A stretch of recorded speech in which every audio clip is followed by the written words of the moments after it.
بسم الله الرحمن الرحيم إنا نحن نزلنا الذكر وإنا له لحافظون।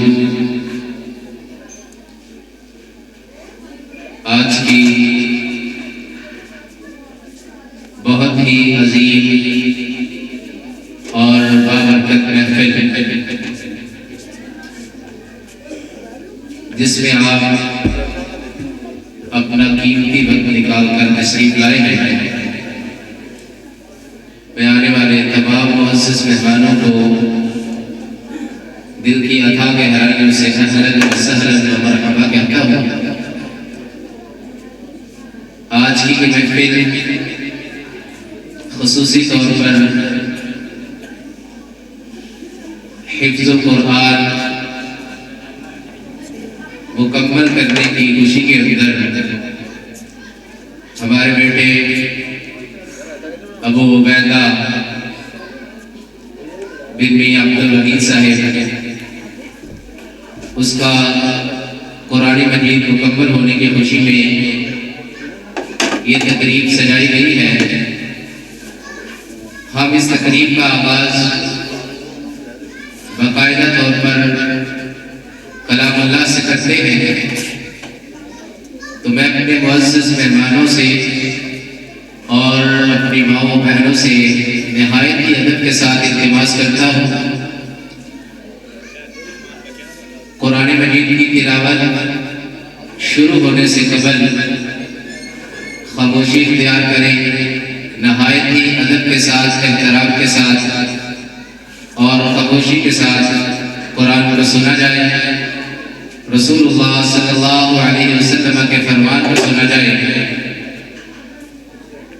हम तिलावत कुरान मजीद के लिए मैं दावत देता हूँ अबू अक़रा बिन मियां अब्दुल वहीद साहिब कि वो माइक पर तशरीफ लाए और अपनी खूबसूरत आवाज़ से हमारे क़ुलूब व अज़हान को कुरान की तिलावत से रोशन फरमाएं। अबू अक़रा बिन मियां अब्दुल वहीद। अऊज़ु बिल्लाहि मिनश शैतानिर रजीम। बिस्मिल्लाहिर रहमानिर रहीम। कल्ला बल तुहिब्बूनल आजिलह व तज़रूनल आखिरह ववुजूहुन यौमइज़िन नाज़िरह इला रब्बिहा नाज़िरह ववुजूहुन यौमइज़िन बासिरह तज़ुन्नु अन युफ़अल बिहा फाक़िरह कल्ला التراقي وقيل من راق وظن أنه الفراق والتفت الساق بالساق إلى ربك يومئذ المساق فلا صدق ولا صلى ولكن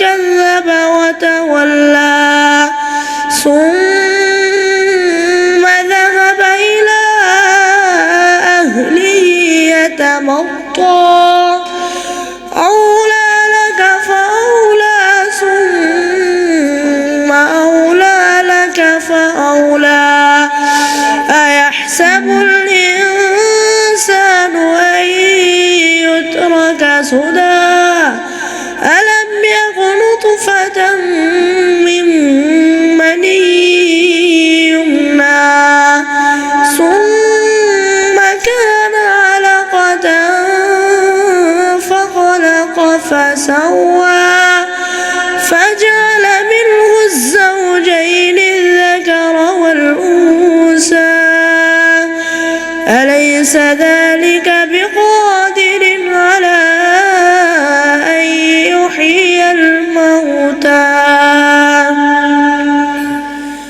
بسم الله الرحمن الرحيم تبت يدا أبي لهب وتب ما أغنى عنه ماله وما كسب سيصلى نارا ذات لهب وامرأته حمالة الحطب في جيدها حبل من مسد صدق الله العظيم. تبارك الله، بارك الله في علمك وصوتك وعملك. माशा अल्लाह, ये थे अबू अक़रा जो अपनी खूबसूरत आवाज़ के साथ हमारे दिलों को कुरान के नूर से मुनव्वर फरमा रहे थे।